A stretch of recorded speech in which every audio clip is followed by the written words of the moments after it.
नमस्कार, आप देखना शुरू कर चुके हैं दर्श न्यूज। मैं हूं दिव्यांशु। देश में इस वक्त चुनाव का मौसम है। लोकसभा चुनाव का बिगुल बज गया है, कैंडिडेट्स का ऐलान हो गया है और अब कैंडिडेट अपने अपने मैदान में उतर गए हैं, वोट मांग रहे हैं जनता से। लेकिन इसी बीच कुछ सीट ऐसी है जहां पर मुकाबला बेहद दिलचस्प है। ऐसी ही एक सीट है काराकाट की सीट। काराकाट की सीट है, बिहार की सीट है काराकाट।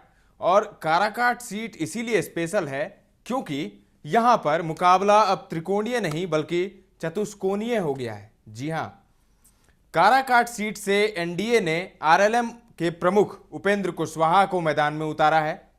वहीं ये सीट महागठबंधन की अगर बात करें तो सीपीआई एमएल के खाते में गई है और उन्होंने वहां से राजा राम सिंह कुशवाहा को उतारा है।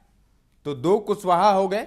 इसी बीच एंट्री हो जाती है भोजपुरी के सुपरस्टार पवन सिंह की। पवन सिंह को पहले आसनसोल से बीजेपी ने टिकट दिया था, फिर क्या हुआ कि पवन सिंह ने वो टिकट वापस कर दिया और वो बागी हो गए बीजेपी से। तो चर्चा थी कि पवन सिंह आखिर कहां से चुनाव लड़ेंगे, अटकलें थी कि आरा से ही लड़ेंगे। लेकिन पवन सिंह ने बीते दिन ऐलान किया कि वो काराकाट से चुनाव लड़ेंगे। तो काराकाट से वो निर्दलीय चुनाव लड़ेंगे या फिर किसी पार्टी के सिंबल पर लड़ेंगे, इस पर भी अटकलें हैं। शुक्रवार को पवन सिंह की मुलाकात हुई बीएसपी प्रमुख मायावती से। इसके बाद चर्चा होने लगी कि मायावती की बीएसपी का दामन वो थामेंगे और उन्हीं के टिकट पर वो काराकाट से चुनाव लड़ेंगे। हालांकि इस पर अभी संशय की स्थिति बरकरार है।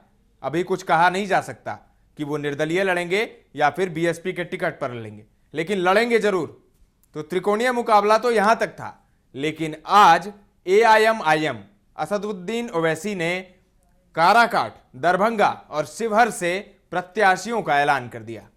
दरभंगा से जहां मोहम्मद कलाम को प्रत्याशी बनाया है ओवैसी ने, वहीं काराकाट से उन्होंने प्रियंका चौधरी को प्रत्याशी बनाया है और शिवहर से राणा रणजीत सिंह को प्रत्याशी बनाया गया है। तो शिवहर में भी एक तरफ खेल बिगड़ रहा है ऋतु जायसवाल का, क्योंकि एआईएम अगर खड़ी होती है तो किसका वोट कटेगा ये आप बखूबी जानते हैं। वैसी ही स्थिति अब काराकाट में हो गई है। प्रियंका चौधरी काराकाट से एआईएम की उम्मीदवार हैं। तो प्रियंका चौधरी अगर खड़ी हो जाती हैं तो फिर उपेंद्र कुशवाहा का रास्ता साफ हो जाएगा। कैसे? कल आपने एक वीडियो देखा था जिसमें उपेंद्र कुशवाहा के मुंह पर ही एक नेताजी कह रहे हैं कि आपका बहुत बहुत धन्यवाद, आप यहां आए।